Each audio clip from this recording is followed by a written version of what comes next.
Well, good morning, folks. Lester here, and today I'm hanging out along the river along with all of our goats. I got Maggie with me. I also have Millie, and any welcomed spirits that might be here are also hanging out here, just doing what we do on a pretty much daily basis. It's early this morning, and I want to show y'all something that I've never shown you. You've seen it from a distance, but today we're going to walk over and have a peek inside. The old deer blind. Let me turn my camera around and I'm going to walk you over. Now listen, I'll say this. It was not built by me. Mr. Dub, the former owner, built that thing a few years back. It's not that old. I have gone up in it once. There were some wasps, and so I've never gone back. So the wasp may still be there. I may not be in there very long, but you guys join me. Let's walk up. Let's go inside the deer blind. Let's open the window, have a seat, and let's watch our babies from the deer blind. Come on. I've really been enjoying these walks. I have to be careful though, because I know that Longhorn Lester's is made up of, you might say, a four-tiered system. And that would be the ostriches, the bigs, which include our longhorns and our horse and donkey, our goats, and of course we have our land, our farm chores, or you might say the things that I call it working the land. And I've been doing these little chapters, which I've really enjoyed doing, which makes sure that I hit on all four of our talking points in any given video. But sometimes I've noticed that these walks to the river can end up being quite consuming of your time. And I don't always get around to doing the other videos. I'm glad Maggie's with me. I want her to be the first one to lead me up. I don't know what these vines are that are growing naturally here, but they're quite scary. I don't imagine there'd be a reason for a snake to be inside there, because animals would not live where there's nothing, where there's not a food source, a food or water source. I guess I'm glad that Elfie's here too. The more animals that have come along with me, the safer I seem to feel. Now, I will say this again. Oh my God, the door is wide ass open. The door is wide ass open. Okay, I did not do that. The door is wide ass open. Guys, I have not been here since early on. Them vines are going to be the death of me. Can I pull them down? Are those poisonous? Maggie, come here, Maggie. Come on, Maggie Max. Let me see if she'll go up in there first. These vines, y'all. Okay, so I am being very cautious, my friends. I am moving up with great caution. Maggie, come on, baby. Come on up. If I can get Maggie to go up first. Come on, Maggie. Come on. Let's go. She can kind of let me know if there's anything in there. Keep going, baby. Pass through the vines. Because if I walk up in there and there's something bad. Maggie, you can't sit there and just squeeze me, Maggie. You're squeezing my legs.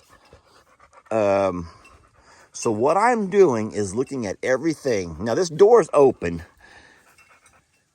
And that's not a good sign, because I don't know who would have opened it. The last people who were here were the guys doing all of the logging. Okay, so I don't see any actual animals that I can tell. But the thing is, if I walk up in there and an animal is in there and it comes out, it can only come one way, right past my feet. Come on, Maggie. Oh, wow. A little night light. Oh, boy. What's that? Okay. So this carpet has obviously been wet, and that's probably very mildewed, which means that has to come out at some point. There are cobwebs and spider webs blocking the doorway. Maggie, I need you. I don't see. Okay, there are wasps. There are wasps. There are wasps. We will not go inside until I come back with some wasp spray. I do see wasp. Let me show them to you. We do have wasp, so I will not be coming back over here to hang out without having some wasp spray. Now, I wonder if I can just sneak in there and open that door. Do they open up or do they open down? If I can unlock one of them doors and let y'all see what it looks like outside. To go, Maggie, come on, baby. Come on, Maggie. Come on, play with me, Maggie. Oh, no. Even Maggie won't join me. All right. You're saying, Lester, get your butt in there, Lester. How can a man your age be scared of what? Of anything? I am scared, y'all. I don't see any snakes. I don't see any frogs, and I don't see any rats. That was huge. There's only wasp. And how bad can they be, huh? I'm in here now. I'm in here with the wasp. I am in here with the wasp. All right, I'm inside here with these wasps. I'm not gonna bother them. What's that? What is that? Is that wasp killer? If that's wasp spray, then this is a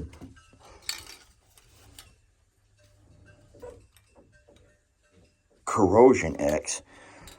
Could that be a wasp killer, y'all?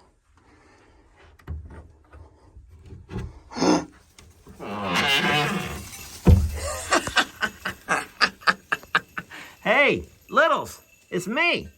Littles! Hey, babies, it's Daddy. It's me. Hey, I wonder if that corrosion spray could be also a wasp killer. Because I know my dad used to use some spray to kill wasps. Are they dying or are they just flying away? Ah! Ah! Oh, it ain't killing them. But that is. All right. Ah! Ah! Fall. If they'll fall, if they will fall, I can kill them. Okay. I think we are safe. Huh. Corrosion X. Guys, look. All right. I'm not sitting in a chair. That's an old one right there. So look. Oh, my Lord. Look at this place. He even put insulation in this thing. So y'all know that Lester's not a hunter. I've told you that before. Lester does not hunt. But Mr. Dub, who was a hunter, said his freezer stayed full of venison, which is deer meat. What he would do, he had him a deer stand way over there where I have my fire pit. That was when I first came to visit him. That was where his deer feeder was. He had a deer feeder. And he would have that thing on a timer, and every morning at sunrise, it'd throw out corn. He had it set for 5 or 5:30, whatever time it was, it'd throw out corn.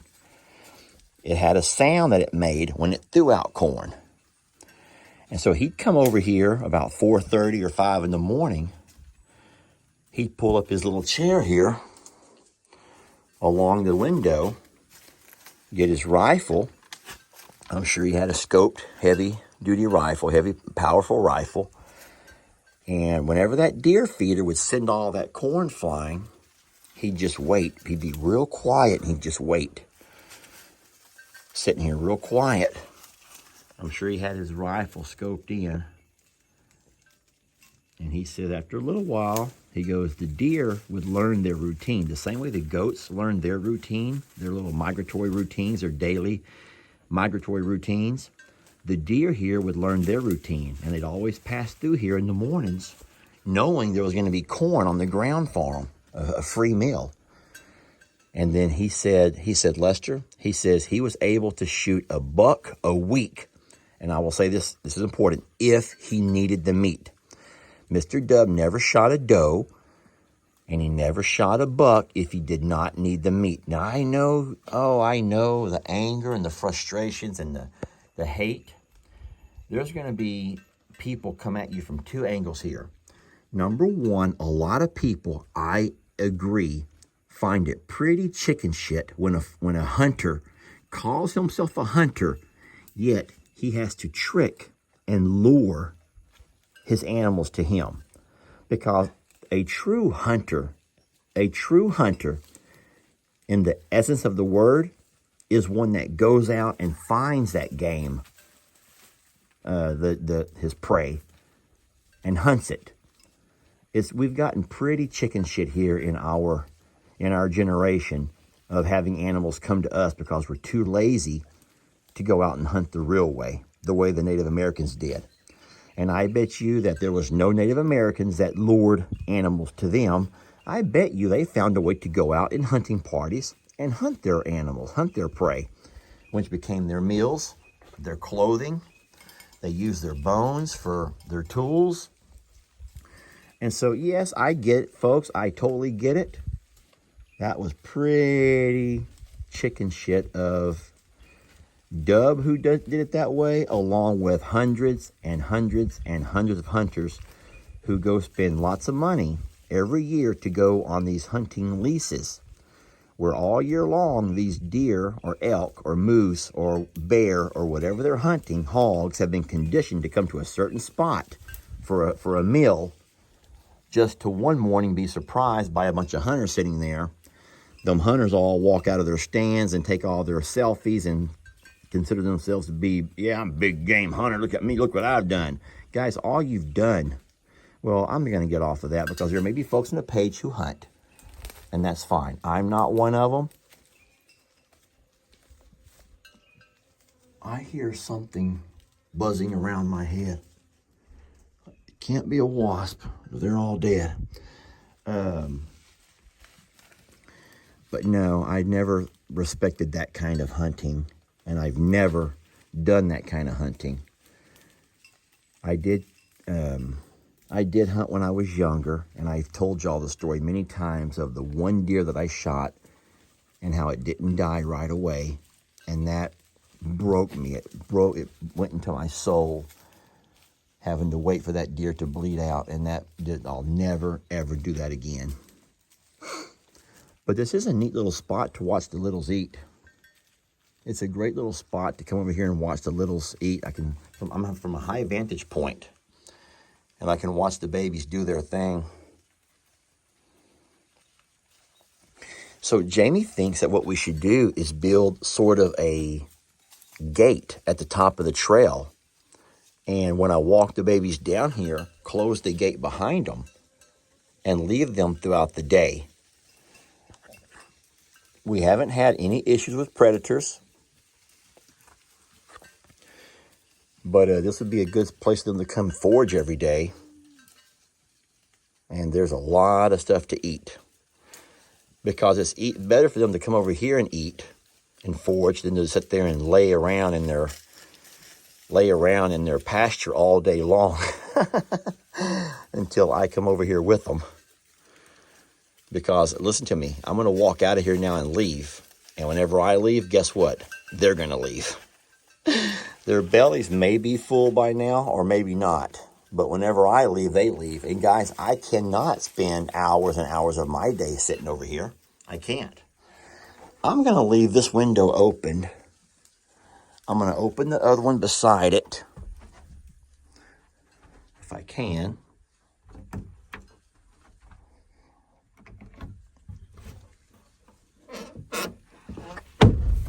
That's just me. That's just Daddy.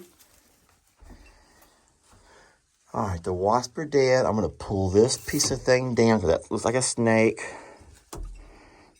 What's behind the door? I should probably have checked that. Just cob. Ooh-wee! Lots of spiders. So I'll bring some spider spray. Okay. Well, now that if these vines don't trip me as I'm going down, the structure feels very stable. It feels very stable. So Mr. Dub, when he built it, did a good job. I wish he would have painted it. Check that out, my friends. It's pretty cool. I hope I did not anger a bunch of hunters. Guys, I'm not trying to say you're less of a man because you have to hunt from a stand where animals come to you. But just consider the fact of what the Native Americans did for their hunting practices and how, I don't want to say lazy, but how much we've changed. Uh-oh. I heard a goat scream in the distance. Oh no. Okay, 1, 2, 3, 4, 5, 6, 7, 8, 9, 10, 11, 12. Guys, we've lost a goat. Come on, Maggie. Guys, we have a goat lost. Y'all hear that? Come on, baby.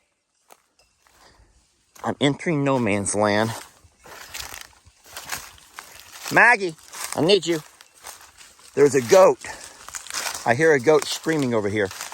Where are you? We are entering no man's land because we have a goat screaming over here in the woods. Who is it and where are you?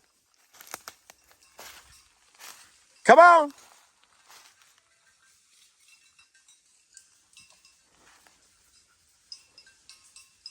Did y'all not hear that?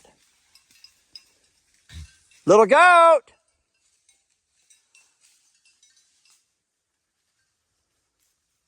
Little goat.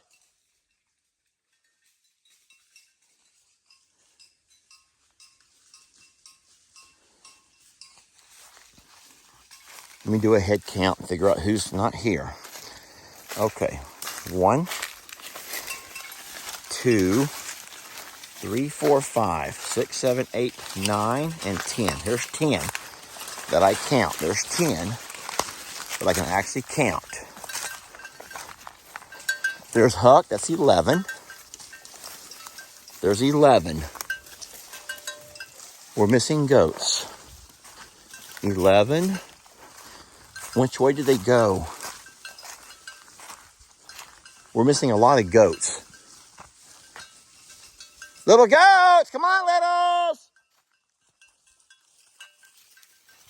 Let's count again. 1, 2, 3, 4, 5, 6, 7, 8, 9, 10, 11. I count 11 goats. We're missing Pickles and Elfie. Mr. Hook is right there. Did they go back up the hill? Oh, there's another one up there. Okay, there's one up there. That's Pickles. Elfie, that's Elfie. Come on, little goats! Let's get out of here. That was fun. We'll come back here.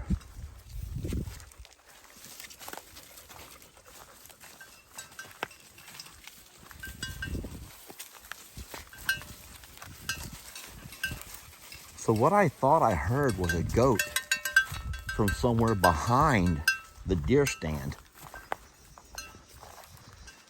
Were y'all able to hear that also? Now, it could have been up on the hill because the hill actually goes back behind the deer stand. Okay, hold on, here we go. Okay, here we go. Okay, 11, 12, 16, 17. Guys, all we're missing is that's all. We're 17. Okay, 17 goats. Wow, that scared Daddy. Is everyone okay? I didn't mean to startle you all. All right, we're going back up the hill. Can you make it? Let me carry you. Can you do it? All right, we're going to go up this hill. Nice and slow, everybody. Let's not wear our knees out. Let's not hurt our knees. Everyone just ease yourself up. Help your neighbors.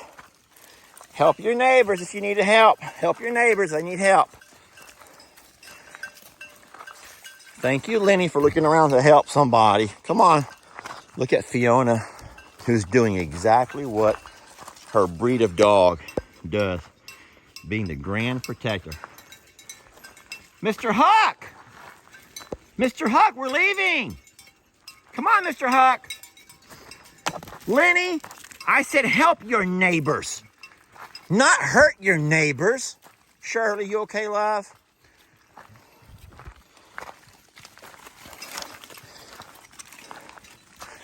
All right, I'm doing a head count here. Let's all stop for a minute. I'll start with Faringo in the front. 1, 2, 3, 4, 5, 6, 7, 8, 9, 10, 11, 12, 13, 14, 15, 16, and Huck makes 17. Come on, Huck! We're good. All right, we're good. What an adventure. I think it's awesome how Ringo still leads the way. He still leads the way. Yes, he does. You know this can't be easy on him.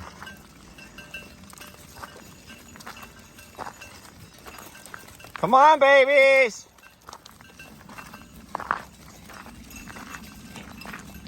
Come on, littles!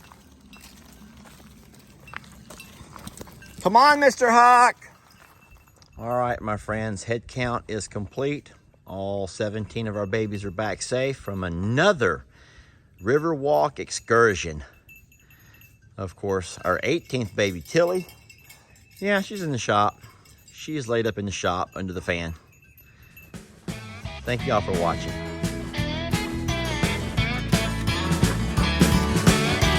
Don't let your troubles fester. Come watch Longhorn Lester. Yeah, something like that.